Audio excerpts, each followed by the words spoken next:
ସନ୍ଥ ମାଧବ ଦାସଜୀ ପ୍ରତିଦିନ ସନ୍ଧ୍ୟାରେ ଜଗନ୍ନାଥପୁରୀର ସମୁଦ୍ର କୂଳକୁ ବୁଲିବାକୁ ଯାଉଥିଲେ।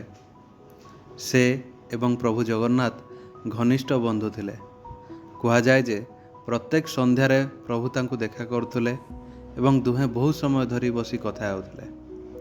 ଗୋଟେ ଦିନ ଯେତେବେଳେ ପ୍ରଭୁ ଜଗନ୍ନାଥ ଆସିଲେ, ମାଧବ ଦାସଜୀ ଦେଖିଲେ ଯେ ସେ ଟିକେ ଦୁଃଖିତ ଅଛନ୍ତି।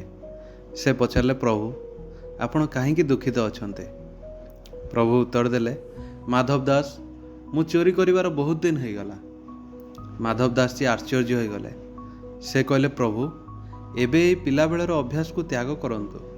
ତାହା କେବଳ ଏକ ପିଲାବେଳର ଖେଳ ଥିଲା। ପ୍ରଭୁ ଜଗନ୍ନାଥ ହସି କହିଲେ, ଯାହାର ଅଭ୍ୟାସ ଯାହା, ସେ ତାହା ତ କରିବ।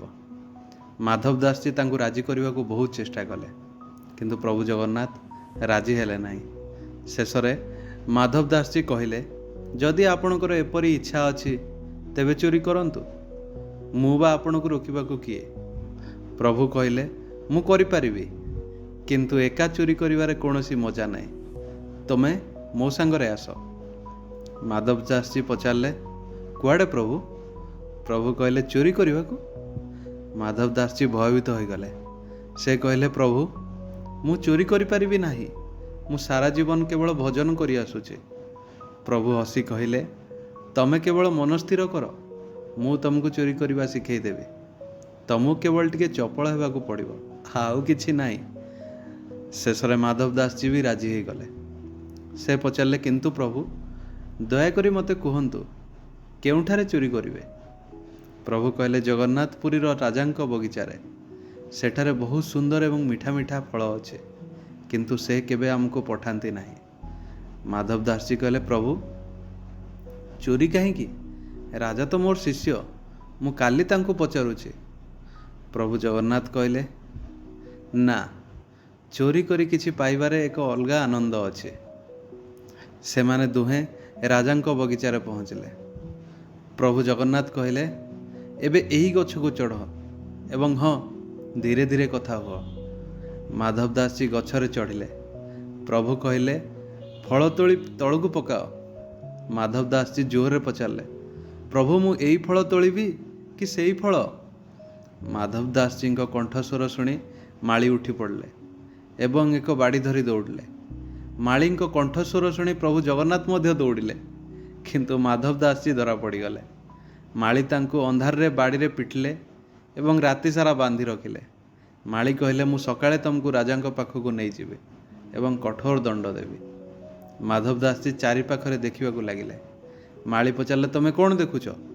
ତମ ସହିତ ଆଉ କେହି ଅଛନ୍ତି କି? ମାଧବ ଦାସଜୀ ଉତ୍ତର ଦେଲେ, କିଛି ନାହିଁ, କିନ୍ତୁ ମନେ ମନେ ଭାବୁଥିଲେ, ଯିଏ ମୋତେ ଏଠାକୁ ଆଣିଥିଲେ ସିଏ କୁଆଡ଼େ ଗଲେ? ସକାଳେ ମାଳି ତାଙ୍କୁ ରାଜାଙ୍କ ପାଖକୁ ନେଇଯିବାକୁ ଲାଗିଲେ। ବାଟରେ ସେ ରାଜାଙ୍କୁ ଭେଟିଲେ। ରାଜା ଦେଖିଲେ ଯେ ତାଙ୍କ ଗୁରୁ ବନ୍ଧା ହୋଇଛନ୍ତି। ରାଜା ରାଗି ମାଳିଙ୍କୁ ଗାଳି ଦେଲେ। ମାଧବ ଦାସଜୀ କହିଲେ, ତାଙ୍କୁ କିଛି କୁହ ନାହିଁ। ଯେତେବେଳେ ଆମେ ଏପରି କର୍ମ କରିବୁ, ଆମେ ଦଣ୍ଡ ପାଇବା ତ ନିଶ୍ଚିତ। ରାଜା ପଚାରିଲେ, କ'ଣ କଲେ ଆପଣ? ମାଧବ ଦାସଜୀ କହିଲେ, ଚୋରି। ରାଜା ଆଶ୍ଚର୍ଯ୍ୟ ହୋଇଗଲେ। ଆପଣ କାହିଁକି ଚୋରି କଲେ? ମାଧବ ଦାସଜୀ କହିଲେ, କୁସଙ୍ଗ ଯୋଗୁଁ ଏମିତି ଘଟେ।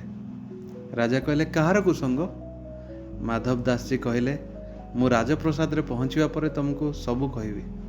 ରାଜପ୍ରସାଦରେ ପହଞ୍ଚିବା ପରେ ସେ ସମଗ୍ର ଘଟଣା ବର୍ଣ୍ଣନା କଲେ। ସବୁ କିଛି ଶୁଣି ରାଜାଙ୍କ ଆଖି ଲୁହରେ ଭରିଗଲା ଏବଂ ତାଙ୍କ ଶରୀର ଆନନ୍ଦରେ ପୂର୍ଣ୍ଣ ହୋଇଗଲା। ସେ ତୁରନ୍ତ ସମଗ୍ର ବଗିଚାକୁ ଶ୍ରୀ ଜଗନ୍ନାଥଜୀଙ୍କୁ ହସ୍ତାନ୍ତର କଲେ। ସନ୍ଧ୍ୟାରେ ମାଧବ ଦାସଜୀ ସମୁଦ୍ର କୂଳରେ ପହଞ୍ଚିଲେ। ପ୍ରଭୁ ପୁଣି ଥରେ ପ୍ରକଟ ହେଲେ ଏବଂ ହସି ହସି କହିଲେ, ସନ୍ଥଜୀ ରାତି କିପରି ଥିଲା?